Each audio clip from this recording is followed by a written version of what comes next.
Episode 22 is a continuation of episode 21. So prior to proceeding ahead, I kindly request you to listen to episode 21 first. Thank you.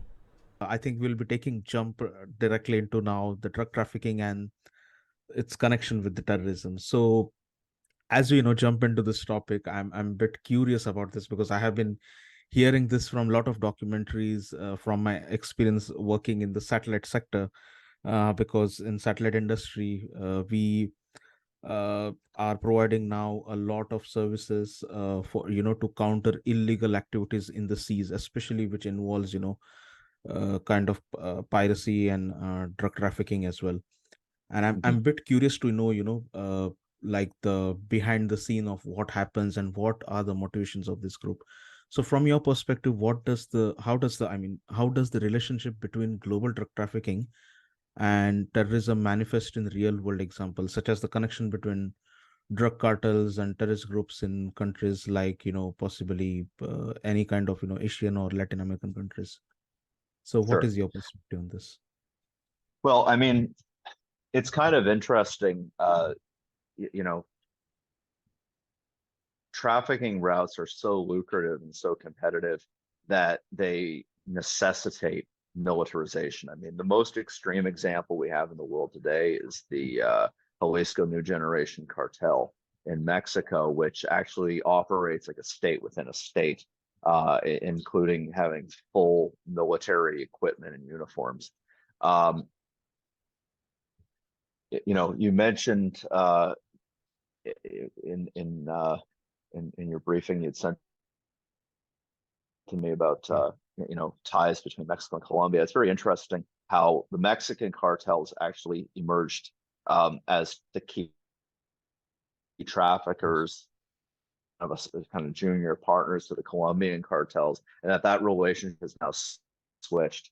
The Mexican cartels like the Sinaloa and CJNG, Jalisco New Generation, have formed competing alliances with various Colombian resistance or some often labeled terrorist groups such as the ELN and FARC. Um, but it goes much, much broader than that on a global scale. Ultimately, whether it's a drug cartel or a criminal group or a terror group, they both operate in opposition in one way or another to the state and are both seeking out some form of power, and power it comes from wealth, and so it's very easy for a terror group to get involved in these trafficking uh, routes, or in the production and sale of narcotics, simply as a means of revenue.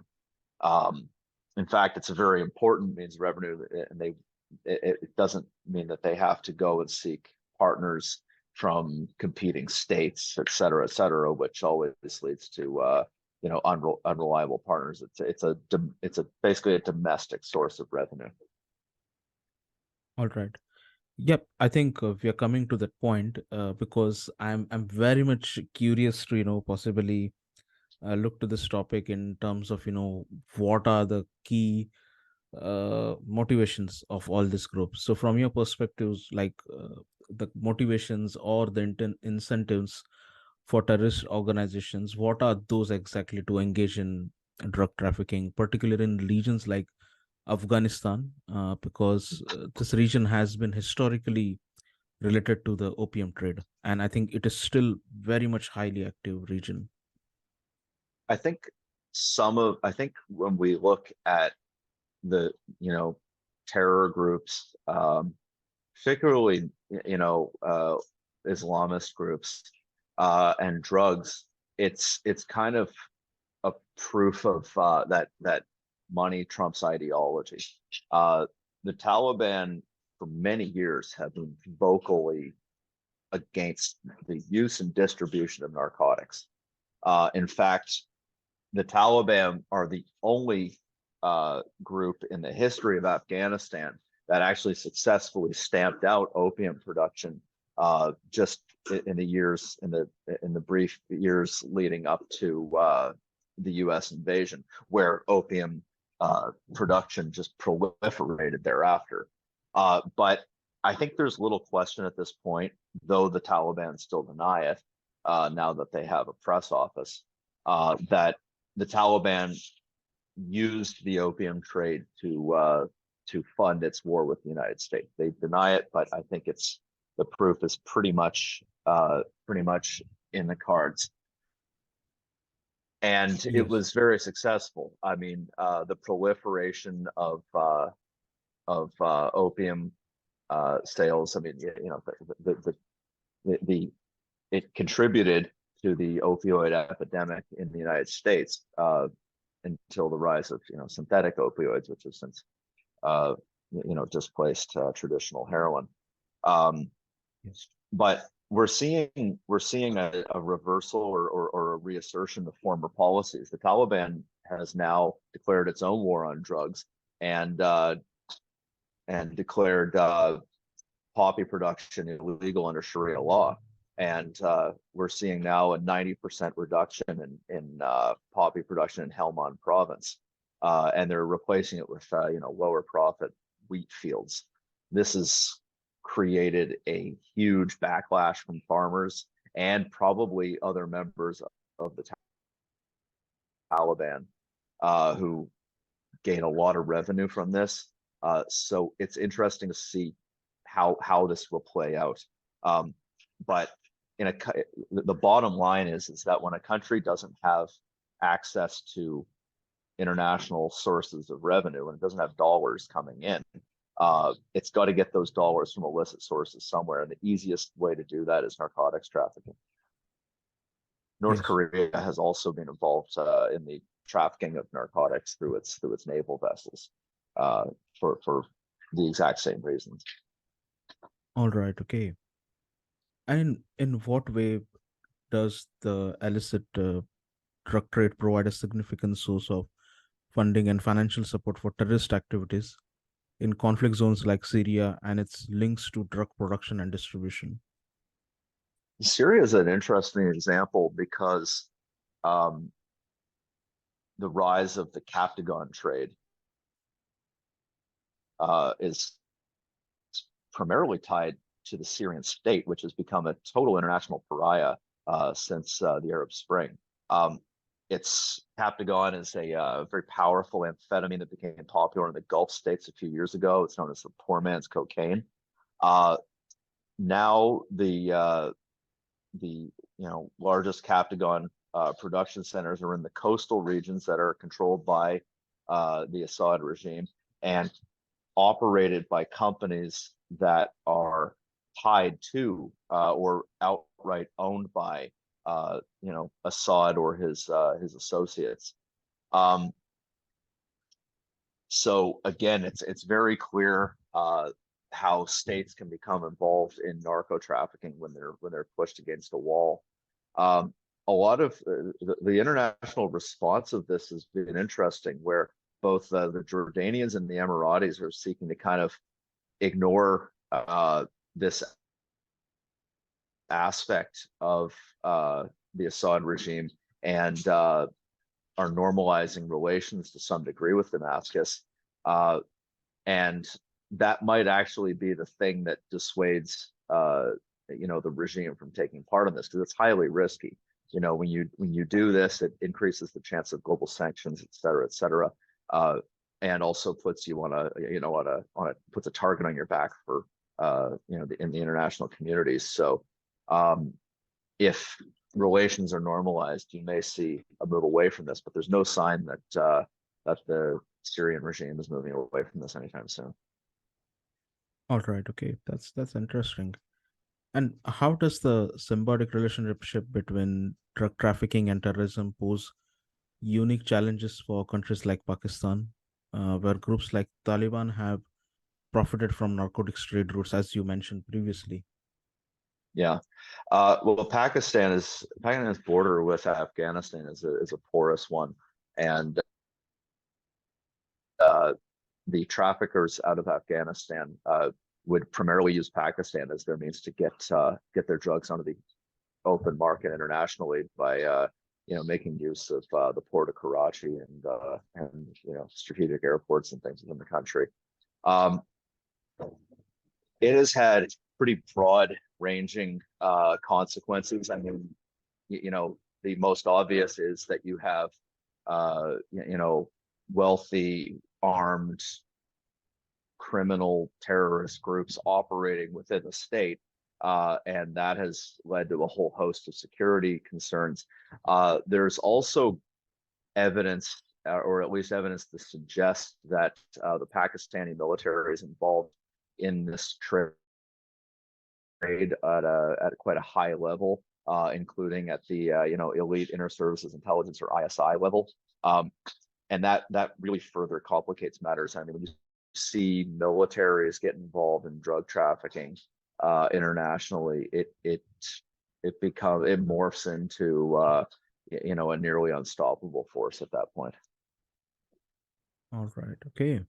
And from your perspective, I mean, as you mentioned, there's all the points about, even the internal agencies getting involved. So what are the consequences of the intertwining of drug trafficking and terrorism for countries like West African nations, for example, Nigeria, Mali, where drug smuggling networks and extremist groups have formed, like, I would say, possibly dangerous alliances? Yes, yes. I think that when you're looking at the countries of the Sahel, you're dealing, I mean, Pakistan, I wouldn't call a strong state, but you're dealing with it with even much weaker states in these regions. And West Africa has become a critical trafficking route starting in the 2000s when it became the primary route by which cocaine reached the European market. In fact, South American cocaine's primary market is now Europe and not the United States, because it's much easier to traffic into Europe through these routes, and it's also the U.S. is a much more lucrative heroin market at this point. So typically, it's a broad desert region, difficult to traverse, and the product to be put on trucks and brought up to the Mediterranean coast through various means. There was a lot of competition between various groups, and they became militarized in the process in order to protect and expand their market share. This led to a ton of violence in places like Mali, and that is one of the primary factors that led to the total instability we see today, that has since been capitalized by the Islamic State insurgency, which now operates just with at least some level of complicity with these groups, and is striking back at the state and its enemies with pretty brutal force, and is now spread into Burkina Faso, which is the kind of epicenter of this conflict at this point. So it's spreading very quickly. The toppling of the Gaddafi regime in Libya also made it much easier to get these narcotics up to the Mediterranean coast and onto boats to hit the European markets. So it's a very very complex issue that I think, one that you can show that the drug trade has had a direct destabilizing impact on the region. Yeah. And it's funny that the similarities, when you look at the rise of the crack epidemic in the United States, it was a very similar thing in the major inner cities, where the people, the traffickers of crack cocaine were militarizing themselves, and the violence just got completely out of control by the late 80s and early 90s. It has the trafficking industry has a destabilizing impact wherever it touches. It doesn't matter which part of the world it is. Interesting. Yep, I think I have been looking at this issue from the space industry's perspective, where as I said, the industry is now gradually progressing and developing technology solutions to counter these issues, especially in the maritime domain, where I think the drug trafficking and the smuggling is very much common, especially in the Arabian Sea and the Indian Ocean region, I would say. So, Yes. uh, The Gulf. Oh, yeah, sorry. yeah, Just yeah. the Proceed, Gulf. proceed. Yeah. Yeah. Sure. The Gulf of Guinea is another area where piracy has really taken off, and it's through the Gulf of Guinea that a lot of trafficking is initiated into Europe. So, yeah, I mean, there's been international efforts to combat piracy in that region, and you've seen international navies getting involved, specifically European and the United States. But it's almost impossible to police them, especially where when there's various withdrawals at different points, it just flares up again. Yeah. Okay. Yeah, actually, I was unaware about the coast of Guinea, but yeah, thank you for this insight. And I believe like the government's response to these issues, I'm not sure from the other side, but I think from the technology Mhm. side, I think the governments are becoming increasingly aware now that, uh, the trafficking, smuggling, I think at the end, somewhere it affects the economy at a much more higher level. I mean, the cost Yes. of goods, the consumer goods that we have in our on our table on everyday life, it's the But that, cost of yeah. those goods is increased because of these issues. But there's a direct correlation, I think. It's interesting you mentioned that. I mean, when you look at, you know, if trafficking or piracy or terrorism become an issue in any maritime region, the shipping insurance rates in a conflict zone skyrocket. And so ships either don't go there or the cost of goods goes up exponentially. And that can cripple local economies and lead to higher prices of goods around the world. It's a direct correlation. Yeah. Yes. I think that's exactly the reason we are now focused on space applications to counter these issues in trafficking and smuggling, I would say, especially in the maritime domain, because I think the shipping industry now has quite a lot of common standard as compared to what it was having like 50 or 60 years ago. And I Mhm. believe like this satellite industry, especially the earth satellite based earth observation imageries, satellite imageries, I would say in a layman's term, is something that is helping the governments. And I believe firstly it is very much important to educate the government about how the satellite applications will help them counter these issues. So, on the same lines, I would say, not from the space industry's perspective, but in general terms, how do government responds to drug trafficking and counterterrorism efforts?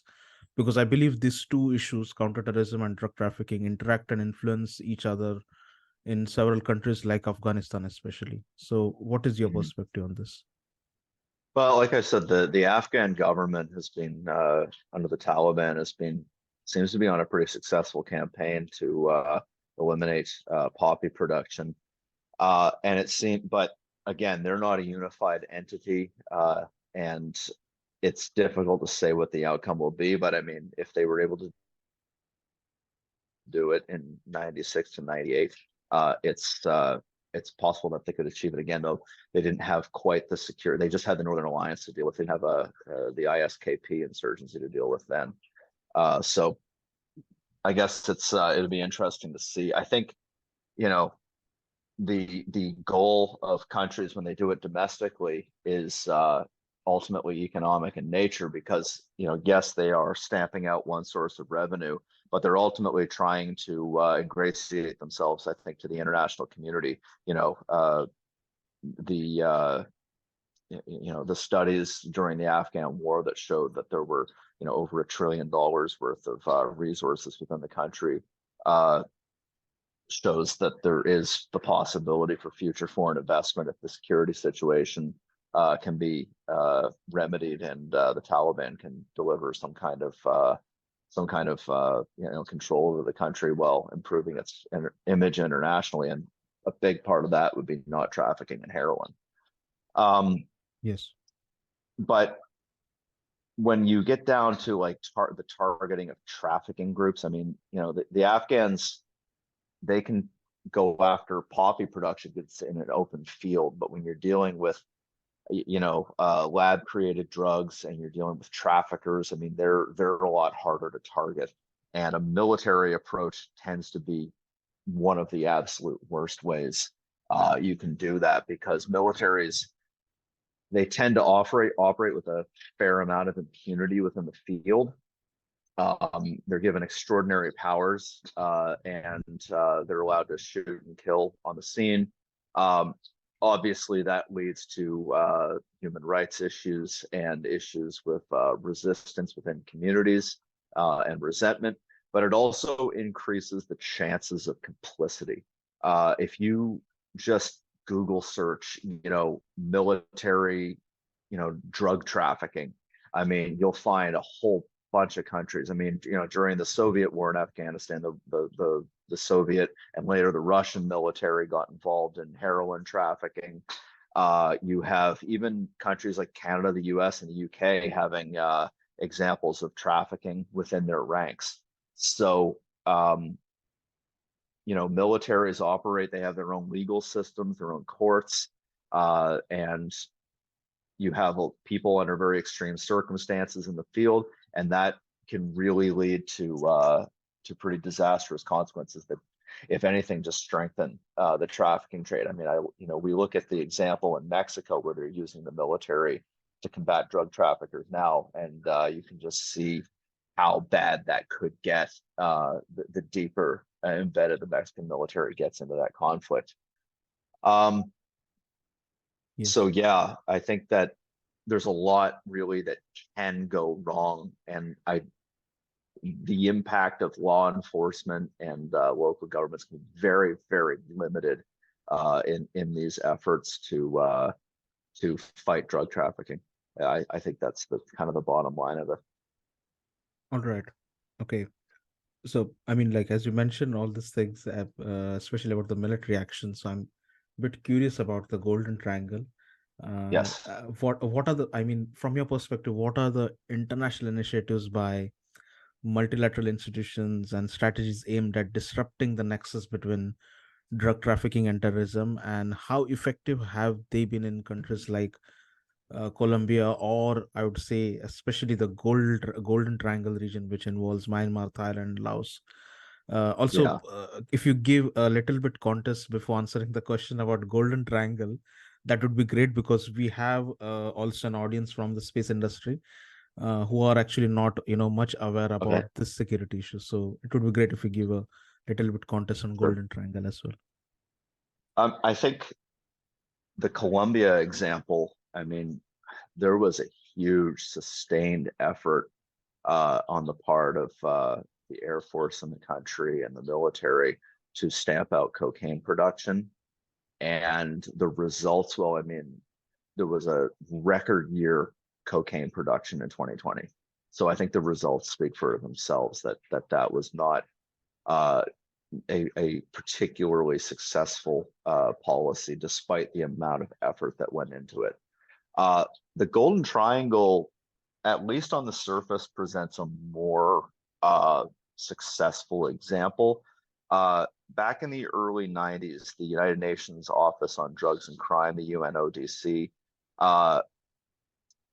brought various stakeholders together to address the issue. The UNODC is actually the largest organization of its kind devoted to anti-drug efforts, though it doesn't have the ability to, enforce. It doesn't have a law enforcement function. It's kind of serves as a dialogue option and a way to facilitate cooperation between various countries and law enforcement agencies. And its budget is over $700 million, which is nearly a fifth of the total UN budget. So it's fairly substantial. It's, like I said, it's some of its greatest success has been started with the MOU between China, Myanmar, Laos, Thailand, and Cambodia in '93 that specifically targeted trafficking in the Golden Triangle. Mostly, it's the biggest budgetary line item of these efforts was a concerted ramp up in law enforcement efforts. And later you saw other partners such as Canada and Australia join into the MOU. In terms of just sheer numbers, the MOU was successful, and it saw, opium production in that region just drop off, substantially in the early 2000s. But when we look at the context, the early 2000s are when Afghanistan emerged as the world's largest opium producer. So it's really a question of whether this was successful or whether the centers of production merely shifted. It's also telling that since the instability that we're seeing in Myanmar now since the 2020 coup, Myanmar's opium production has spiked, and it's now the world's second largest opium producer once again. So the Golden Triangle is actually becoming an issue either way. I think the bottom line of this is that the one thing that has remained a constant between the Golden Triangle and Afghanistan when it comes to heroin production is that there's always been a steady and growing supply of demand globally. And as long as that's present, I don't know if it's possible to really stamp out production in one region or stamp out production altogether, other than focusing on one region over another. Okay. And I think, as you mentioned, like the Golden Triangle is becoming an issue, especially because of Myanmar and the things that are happening in the country since past 2-3 years. So, from your perspective, I would say, and your experience in the field, what are the process or procedures, or I would say, possible options where nations can enhance cooperation and coordination between their respective law enforcement agencies as well as the intelligence services? So, what efforts Yeah, can potentially they take? there's certainly gaps in this. I mean, the Golden Triangle example showed that there was, success in regional cooperation to some degree, though again, we have to temper that with the context. There's certainly gaps today where U.S. law enforcement agencies regularly complain that their Mexican counterparts are not sharing information with them, and there's been various breakdowns in the history of U.S.-Mexico relations where there was I forget the poor man's name, but a DEA agent in the 80s was assassinated by Mexican traffickers in cooperation with Mexican law enforcement. It was covered up, and that led to a breakdown in relations between the two countries in terms of law enforcement for over a decade. So, when you have countries that aren't sharing information, obviously there's going to be a lot of gaps in policy when it comes to law enforcement. But I think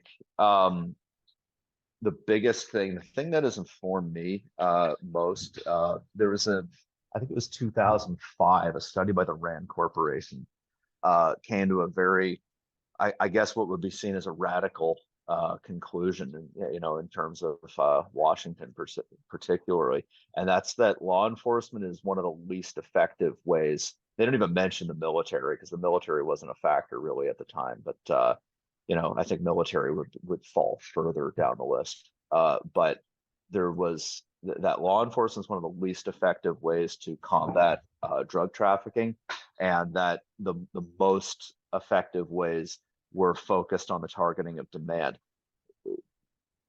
There's a real question that this we talk about an opioid epidemic, in Western countries, particularly in the United States and Canada to some extent. What are the conditions that are making our societies so prone to addiction? I mean, we have the issues where we talk about an epidemic of loneliness, where the U.S. Surgeon General talks about this. People have called it a uniquely Western problem, but I don't think that that's the case. There are certainly drug addiction issues around the world and mental health issues around the world. Until we really look deep within ourselves, I mean, I think there will always be some market for drugs and addiction within any society, but what is making us sick to the point that we're turning to drugs where average ordinary people are becoming totally addicted? Until we really start searching within ourselves and addressing this issue, I think that there's always going to be people out there who will capitalize on this market. It's like that scene in Breaking Bad. If you or any of your viewers have seen it, where Yes. Walter White is he's a smart guy who's down on his luck. Yeah. Like so many people around the world. And he sees a drug bust on television, and he asks his brother, who's in the brother-in-law, who's in the DEA, how much money did they get, and he Yeah. said some figure like $80,000, and you see the lights just go off in his head. Well, Yeah. there's a lot of potential Walter Whites out there, and they're all over the world. When people see the opportunity to make money, and especially if they're desperate, they'll risk anything to get it. So the question is, you know, what are we going to do about this market? Do we Yes. even have, I don't think the traditional means by which we're fighting this, we're going after supply, but it's a real function of demand if you're looking at it from purely economic, from a view of just as an economist. Yes. I think I would say, Adam, as you mentioned, such a valid point. I think we really need to look beyond, I think as a trafficking or a racket or, a cartel, which is just operating for the sake of, because they want to do some criminal activities. I Mhm. believe more than supply and demand, it is also the necessity and the opportunity that the people see out of, the circumstances that they face in life, as well as you mentioned about the example about Breaking Bad. I mean, the character in that series, I believe, he's not addict, since his No, birth, but I think the circumstances of life and the situation that he is in forces him possibly, or manipulates him to do those things. And as you yeah, said, yeah, definitely there will be always a market for these issues. But I believe, of course, we cannot eliminate 100% of it, but I yeah, believe at least there can be some level of reduction to it, if not full yeah. eradication, because I that's mean, that's yeah. the reason we have investments in defense and security, because we don't expect things to be 100% be normal, because there are several people in the world, billion peoples in the world, and everyone has different perspective. There will be conflict, and Mm. it won't I, be yeah, I think, yeah, proceed ahead, yeah. yeah, yeah. I think, to be clear, I mean, the choices Walter White makes, I mean, are purely are evil. I think that, and I think if you look at, in the same way that these drug cartels are Yeah. fundamentally evil, but the question is, how much, there's evil, I think, within everyone, but how much evil are we willing to tolerate and empower? And when we permit, markets to proliferate, and it's clear that putting addicts in jail doesn't work, but you know, Yes. not offering, the kind of supports needed to addicts, and the kind of community Yeah. building that's needed to keep people from becoming addicts. um, we're making a bargain where we're saying we're allowing, you know, these very bad criminals to become multi-billionaires and run uh, rackets that wreak havoc on our communities and on our the security of our daily lives. Yes, definitely. I think, yeah, you're right about this. I believe the last part of the topic was very interesting, at least for me, especially because, uh, working in the military satellite communications, I've been dealing on and off with these issues. But this, I think this last part of the conversation is something like very much interesting to me, because we went little bit off topic from discussing what exactly is the drug trafficking, but looking at it from a much more human perspective, like what forces people, especially to take these steps and get into this Mm, kind of businesses. So I believe definitely I would be very happy to have a conversation with you about this topic later in the future, a kind of a follow-up absolutely. episode for sure. Yeah. I think, yeah, but I think we are now at the end of the podcast, and So Adam, I would like to generally frame a question for the students, because we have quite a lot of audience from the student area, especially the Mhm. universities, research scholars. There are some social clubs as well who listen to this podcast, and the question is for them, and please feel free to answer it as per your convenience. Is about what is your message to the students and research scholars who are stepping into this field of research and studies related to maybe counterterrorism, conflict studies, peace and conflict studies, I would say, and as Sure. well as criminal investigations too. Well, I think in any academic field, there's going to be, you're going to find a lot of people around you that are focused purely on uh, theoretical approaches, and not so much on context. And I would argue that you need to take the exact opposite approach, because every one of these theories is simply used to frame context. And if you don't have it, there's going to be a ton of blind spots. Everybody working in this field should know history, especially when you're applying it to a country that's not your own. Uh, you really need to just at least take one big book and read it cover to cover and know that country's history, and think about it. Think about what it would mean to experience this at various points. Um, the other thing is to never take anything for granted. Never leave a stone left unturned.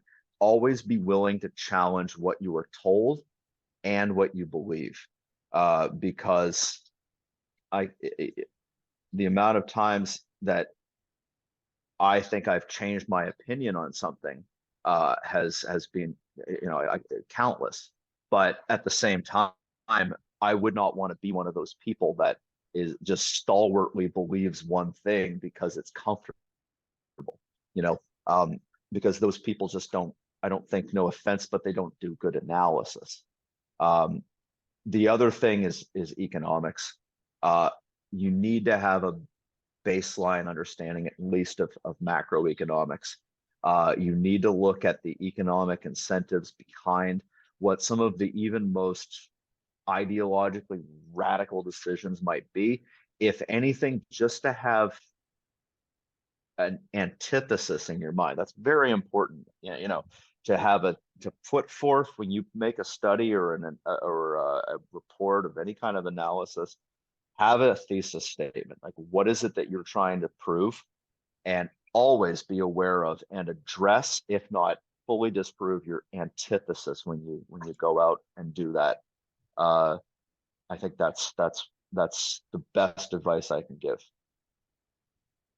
Yes, thank you very much, Adam, for giving us your precious time. I believe Thank you, Omkar. you bring in a lot of expert level analysis to this topic. And though we had a very brief time, I hope in the future we'll be able to create a dedicated episode on these specific issues. So yeah, Absolutely. yes. So definitely looking forward to having you again on the podcast. Thank you very much, Yes, Adam. thank you. Thank you very much.